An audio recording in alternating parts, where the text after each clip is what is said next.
എല്ലാവർക്കും നമസ്കാരം. ഇന്ന് നമുക്ക് ശ്വാസം മുട്ടലിനെ കുറിച്ച് നോക്കാം. നമ്മുടെ ബോഡിയിൽ നിന്ന് വേസ്റ്റ് പുറന്തള്ളുന്ന പ്രധാന പ്രക്രിയയാണ് മലം പുറത്തേക്ക് പോകുന്നത്, മൂത്രം പുറത്തേക്ക് പോകുന്നത്, വിയർപ്പിലൂടെ, അതുപോലെ ശ്വാസത്തിലൂടെ. ഈ 4 ഇതിലാണ് വേസ്റ്റ് ശരീരത്തിൽ നിന്ന് പുറത്തേക്ക് പോകുന്നത്. അതുപോലെ തന്നെ സ്ത്രീകൾക്കാണെങ്കിൽ ആർത്തവത്തിലൂടെയും കൂടെ വേസ്റ്റ് പുറത്തേക്ക് പോകുന്നുണ്ട്. എന്നാൽ ഈ ശ്വാസം മുട്ടൽ എന്ന് പറഞ്ഞു കഴിഞ്ഞാൽ നമ്മുടെ എങ്ങനെയാണോ മലം പോകുമ്പോൾ നമുക്ക് ടെൻഡൻസി ഉണ്ടാകുന്നത്, മൂത്രമൊഴിക്കാൻ മുട്ടുമ്പോഴുള്ള ടെൻഡൻസി, അതുപോലെ തന്നെയാണ് ശ്വാസം മുട്ടും വരുന്നത്. നമ്മുടെ ശ്വാസകോശത്തിൽ നിന്ന് ശരിയായിട്ട് വേസ്റ്റ് പുറത്തേക്ക് പോയിട്ടില്ലെങ്കിൽ അതൊരു ബുദ്ധിമുട്ടായിട്ട് ശ്വാസം മുട്ടലിൻ്റെ രൂപത്തിലാണ് ആ വേസ്റ്റിനെ പുറത്തേക്ക് കളയുന്നത്. ഒന്ന് ക്ഷമിച്ച് നിന്നാൽ ആ ഒരു ബുദ്ധിമുട്ട് മാറുന്നത് കാണാം. പക്ഷെ നമുക്കെല്ലാം പേടിയാണ്. വേറൊരാൾക്ക് ശ്വാസം മുട്ടുന്നതായിക്കോട്ടെ നമുക്ക് വരുമ്പോഴത്തേക്ക് നമ്മൾ മരണത്തിലേക്ക് പോകുക എന്നുള്ളൊരു ടെൻഷൻ കൊണ്ട് ആ സമയത്തുള്ള സാഹചര്യത്തിന് എന്ത് ചെയ്യും, കൂടുതൽ ഒരു പേടിയുള്ളതാക്കി തീർക്കുന്നുണ്ട്. അതുകൊണ്ടാണ് നമുക്കൊരു ഭയം വരുന്നുണ്ട് ആ ടൈമിൽ.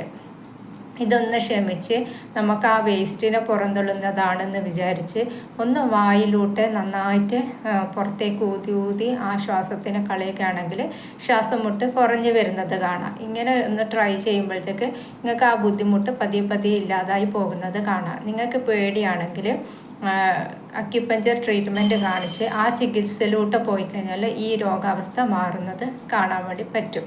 ഒന്നാമത് നിങ്ങൾ ശ്രദ്ധിക്കേണ്ടതെന്ന് വെച്ചാൽ വിശപ്പ് ഉണ്ടാവില്ല. ഈ ശ്വാസം മുട്ടൽ വരുന്നതിന് മുന്നേ ആ വേസ്റ്റ് പുറത്തേക്ക് പോകുന്നതിൻ്റെ ഫലമായിട്ട് വിശപ്പ് നന്നേ കുറവായിരിക്കും.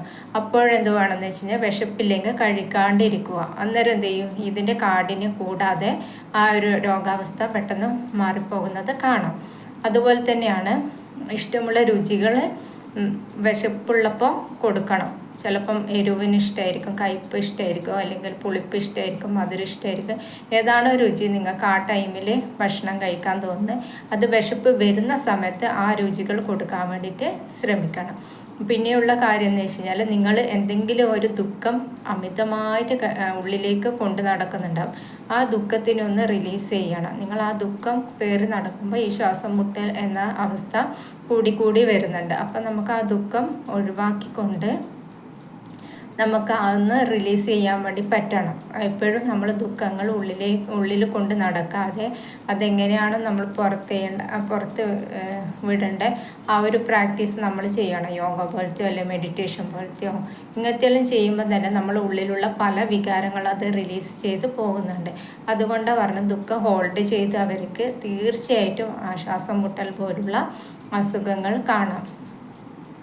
ഇത്രയും കാര്യങ്ങൾ ശ്രദ്ധിച്ച് വിശക്കുമ്പോൾ നന്നായി ചവച്ചരച്ച് കഴിക്കുക. വിശപ്പ് കുറവാണെങ്കിൽ ഫുഡ് കഴിക്കാതിരിക്കുക. എപ്പോഴാണോ വിശക്കുന്നത്, ചിലപ്പോൾ ഒരു ദിവസം കഴിഞ്ഞിട്ടായിരിക്കും.